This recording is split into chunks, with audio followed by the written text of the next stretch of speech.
So we are live, I think, on LinkedIn. And I'm now going to go live on Facebook. All right. There we go. Okay, so I think we are now streaming live. Perfect. So hello, everyone. I'm Katie Friedman, founder of Flexible Working People. Welcome to today's event with our Flexible Working People partner, Shell.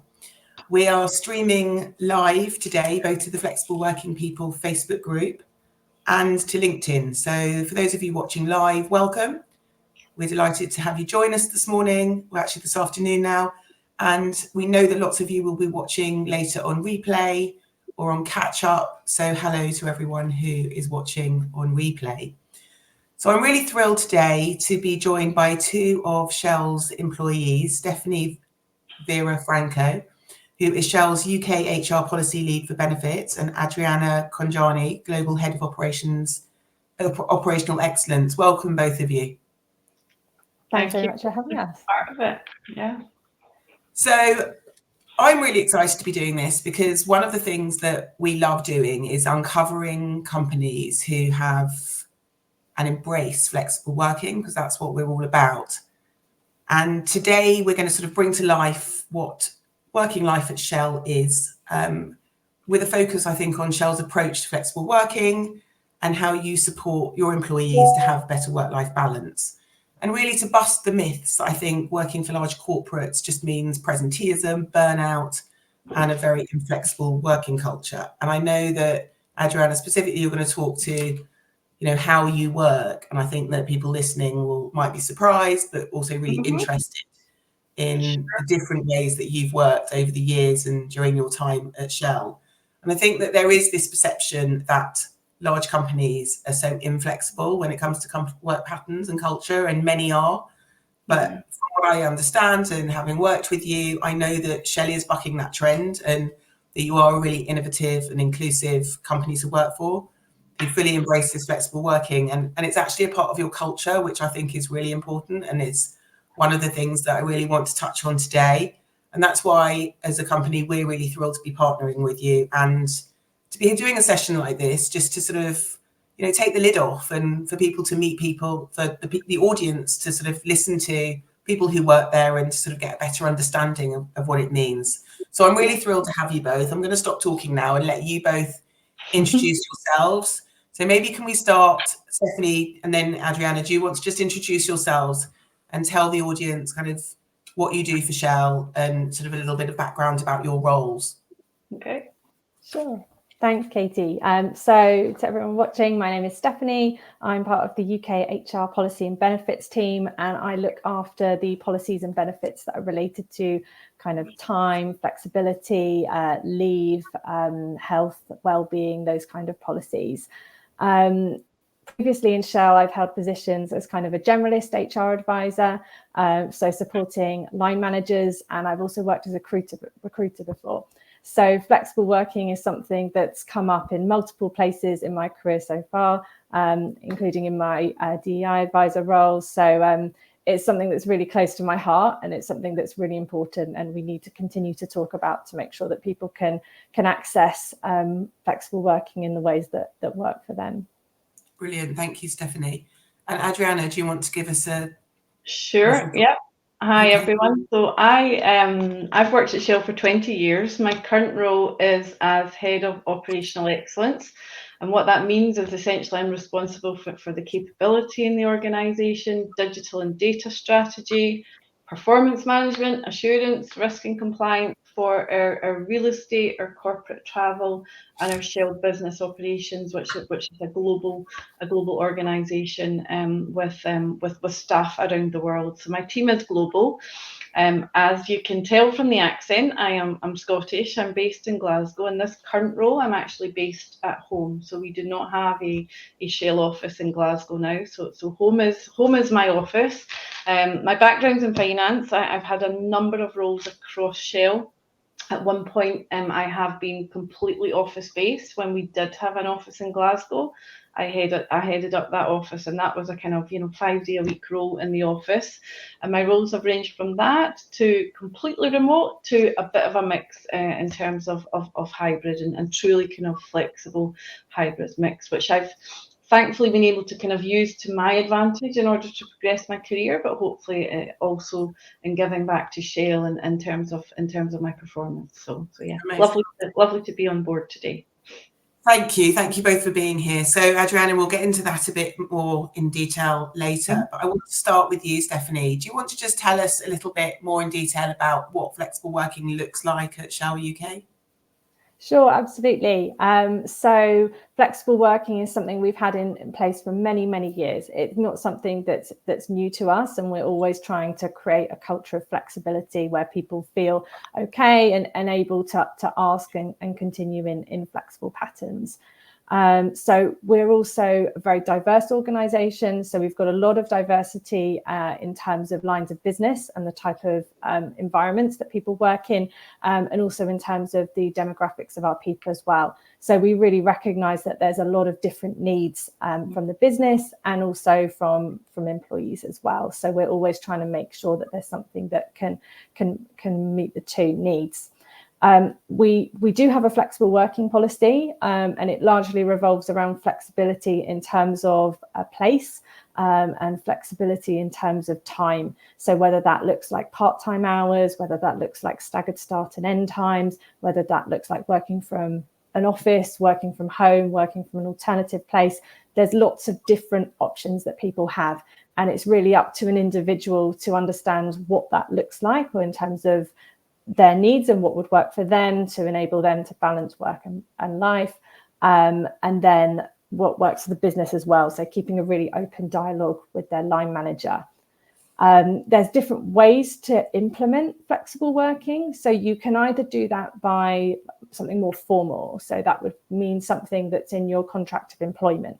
So something where it would be really appropriate to do this is part-time hours. Of course, that would need to be in someone's contract of employment.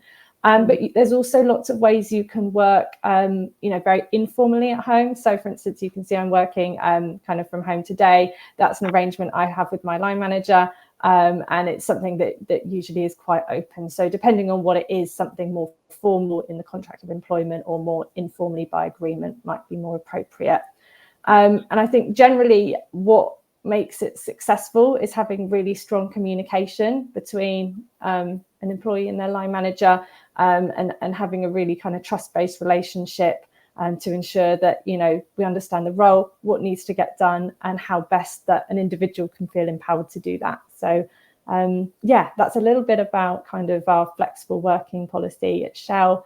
We've also got a number of different things that we use to kind of open up flexibility. So it's not a specific flexible working, but for instance, we have a large annual leave allowance of 30 days. We also offer the opportunity to buy or sell up to 5 days a year.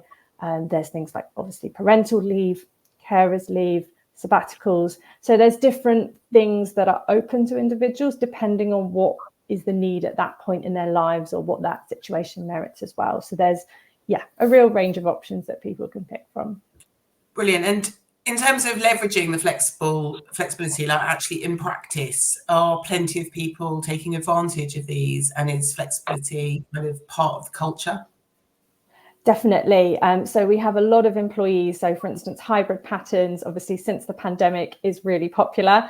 But this was something a lot of people also did before. So in terms of working from home and working from the office, this is something that it's really kind of baked into our culture.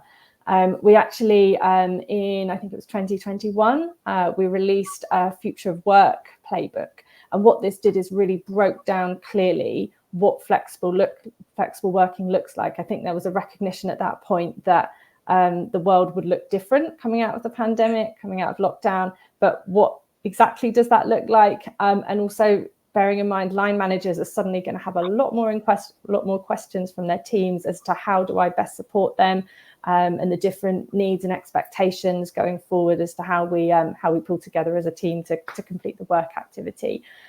So we use a the future of work playbook a lot to kind of break down into different employee scenarios what that might look like. So for instance, if someone needs to do school drop-offs and pickups, for instance, it's absolutely fine. You know, that doesn't necessarily need to be in someone's contract of employment. You know, if they've got a kind of a good relationship, you know, able to complete the role, you know, it's absolutely fine to kind of, you know, take that time out during the day and make it up at another point that meets, you know, or meets the needs of that person. So we do have, you know, quite an ingrained culture of flexibility, and making sure that you're there for, you know, the times where perhaps is less flexible, and then the other times, you know, giving that choice to the individual as to how they can best manage their work and personal demands. Sounds fantastic. So it sounds like there's flexibility within your flexibility, as in within your policies, there's more greater flexibility, which is amazing. And what are you doing in terms of promoting gender equality at Shell? Gender equality, lots. So there's plenty happening around gender equality. So we have our Powering Lives strategy, and this is kind of a vision we have to become one of the most diverse and inclusive organisations in the world. We were recognised last year in the Times Top 50 Employers for Women, which I think shows a real, you know, real testament to how much we've done. We actually have at the executive committee in Shell, 4 out of the 7 members are women. So I think that's a really strong message coming down from the top. And we are working towards and taking steps towards having 40% of women in senior leadership positions by 2030. So that's another really key commitment that we have for kind of gender equality. We also have, in terms of an employee more day-to-day experience, we have a balance network where people can meet others who are kind of looking and discussing more about gender equality. So that's a really kind of key employee network that we have. We also have a women's development program as well. I myself have done it. A lot of other people have done it and can say that it was a really fantastic place to be able to discuss potential gender-based challenges that people feel, and how to kind of come about that. That program very much involved the line manager as well, so that it's not just putting all the onus on yourself to be able to do that, but also to include various people who would play a major role in your career. Another piece that I just wanted to flag as well was around partner leave. So previously we had 2 weeks paternity leave. In 2023, we went ahead and offered 12 paid weeks of partner leave. That's available to someone regardless of gender, and it's for anyone not taking maternity, adoption or surrogacy leave. So I think this is a really kind of really big statement to be able to further gender equality, and you know, be able to support someone to however they form their family, to be able to take the time to out with family in what's a really important stage of life. So yeah. Amazing. That all sounds incredible. And one of the things that's, you know, we've got a lot of women in our network who may have taken time out, career breaks and so on, or coming back off maternity leaves or long career breaks. What do you do, or how does Shell support some employees who might be looking to return to work after a career break, such as maternity leave or longer? Yeah, so our recruiters are all really upskilled in making sure that we look specifically at the skills that someone's bringing to the organisation, and really widening the net as far as possible to make sure that we're really focusing on the key skills that a role needs, rather than something that really isn't necessarily that relevant to the role. So the recruiter will always have a conversation with the line manager to really understand what that need is, and make sure that the kind of the skills and talents are really being shown for that person when they're applying for the roles. So yeah, I mean, the roles that we have available are all kind of, you can find them online at Shell Careers. So really important to go and have a look, and that's always something that can be discussed with the recruiter. Also, when someone comes back from over 12 weeks time out on a family leave or sabbatical, we also offer a coaching program. So employees have access to 3 lots of 1-hour sessions that they're able to discuss with a specialist parental leave kind of coach who's able to talk through what someone's concerns, what someone's challenges might be, and be able to empower them to kind of go back with a really good plan. If life changes and there's different kind of work-life balance needs change, it really helps them feel empowered to take control of those challenges as well. So the coaching is obviously a really really valued employee benefit as well. Amazing.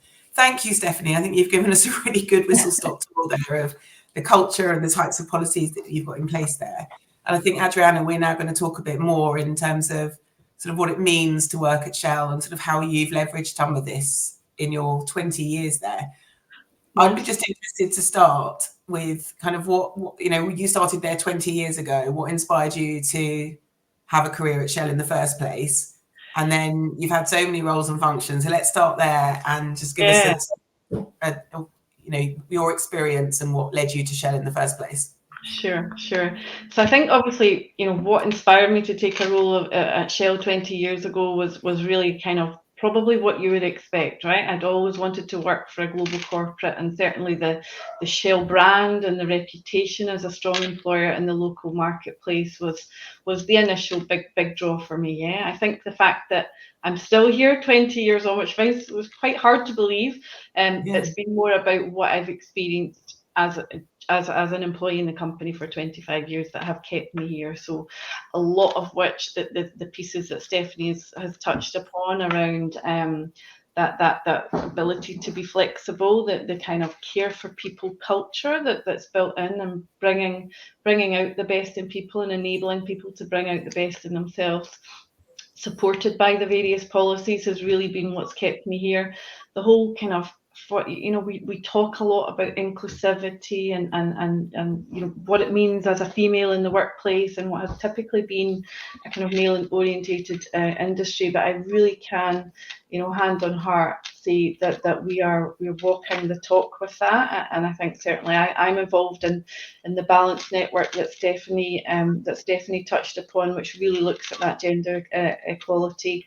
I've also been a facilitator for the Women's Career Development Programme. So generally those are the kind of the things that are very hard to find in a company that have kept me there in terms of the overall support. And then in terms of my personal experience of working flexibly at Shell, I did join 20 years ago when probably, times were very different, and working flexibly and working in a hybrid manner meant very different things to different people. I did join in a purely office-based role, of which there are probably very few at the moment.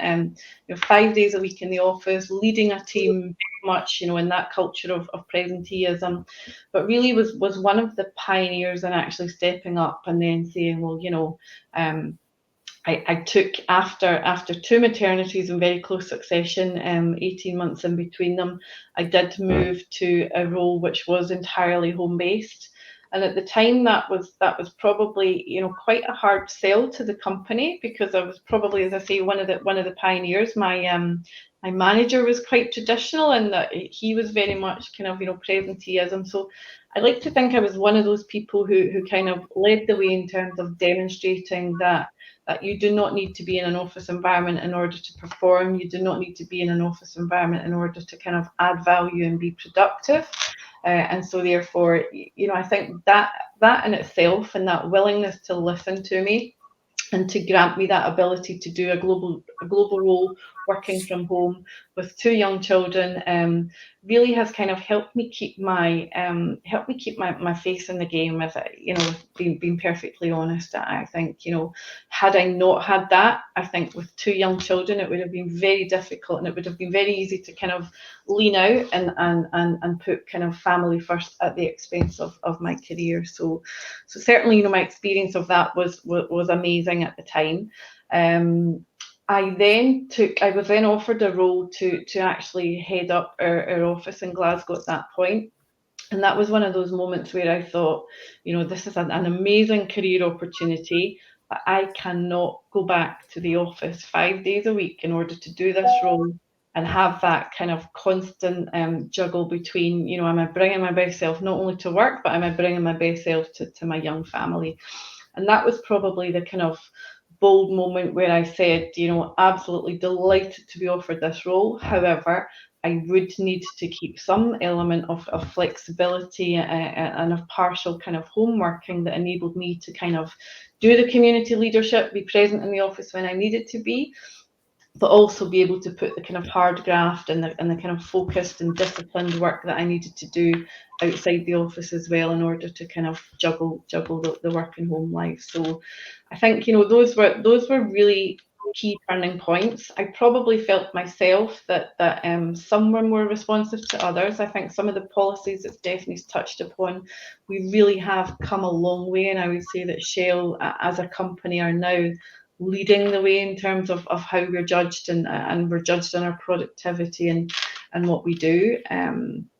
I have managed to work my way up to a senior role in the organisation, and hopefully do that effectively alongside a family life, which has been at times challenging, both from my kind of my as a parent, and also as a child to elderly parents.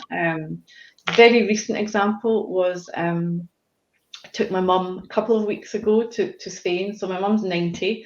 We lost my father, and really it was important for us to be able to spend time with her and help her kind of get some time in the sunshine.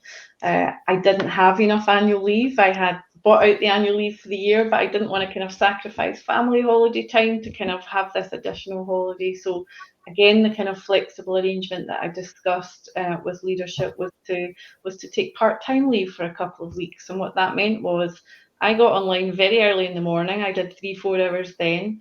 I then had 6, 7, 8 hours off to enjoy the day with my mum, and then log back on at night time, which was actually great because I could catch the staff that I have that work in the Americas regions and covering the time zones. So to me, that was almost kind of priceless in terms of, not necessarily formal policy, but having that open-mindedness as part of our culture within the organisation to even consider an arrangement like that, and for me to feel empowered to be able to say, you have my commitment, but this would really help me on the personal front if I could have this kind of flexibility. So yeah, I have a number of examples where really it has Shell's openness to consideration of flexible working, of hybrid working, whatever that looks like to you, has been really instrumental in keeping me there. And it's also helped me, as I say, to kind of continue to lean in, continue to pursue a career,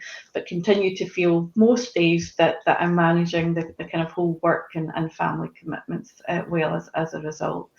Yeah, and I think, just listening to you, I think that what a lot of companies struggle with is retention of women in their business. Yeah. And what I'm hearing from you, and the fact that you've been at Shell for 20 years, is that without that flexibility and that trust and the ability to flex and change as your life changes, because, as we change, whether it's maternity or caring for elderly parents or whatever it is that we need it for, had that not been there for you, had you not been able to leverage those and to have these conversations, and you probably wouldn't still be in your job. And so I just think this is such an incredible example of how a company keeps, their people, they're good, they're strong talent, and here you are working from home, having had all of these different types of work patterns, and still in a really senior role. And I think the other thing that I'm just interested in hearing from you is, how do you find being in a senior role fully remotely? Because I think one of the struggles that some companies have is that you need to be present to lead teams. And here you are leading teams fully remotely, and you're saying that you lead in. So kind of what are your tips or maybe thoughts around that? Because I think that's a really interesting. And I think the reality for most global corporates, if not for necessarily for smaller companies, are that teams are no longer based in a single location. So I have a global team. I have over 100 staff in India, but I also have staff in Canada, in London, in The Hague, in the Philippines. So it would be actually very difficult for me to pick a location where I would have that direct community. ability. So I think with that kind of organisation structure within a large global corporate like Shell, it does help, I guess, rather than a team being in Houston and I'm remote in Glasgow. That would be considerably more challenging. It helps, if I'm honest. I have to be very disciplined. It helps me with time zones, so it means that I can jump in a call with people in the east at 7:30 a.m. and have an hour there, and then stop for breakfast and to help my girls get out to school in the morning. And then it does also mean that on days like today, my boss is in Houston, so it does mean taking a call later after the kind of 5 p.m. standard working day. So there's flexibility in both sides, and I guess I don't want to create a kind of impression of a Disneyland culture at Shell. We're a very performance-driven organisation, but I think that the kind of difference is that you need to be able to earn and demonstrate your willingness to reciprocate some of that flexibility that you're getting, which I think is only fair, right? And I think as Stephanie touched upon, the policies are very much geared around caring for the individual, making sure that you can bring your best self to work, but at the same time there's structure. It's not a free for all. You need to be prepared to kind of earn that respect and earn that trust from your line manager.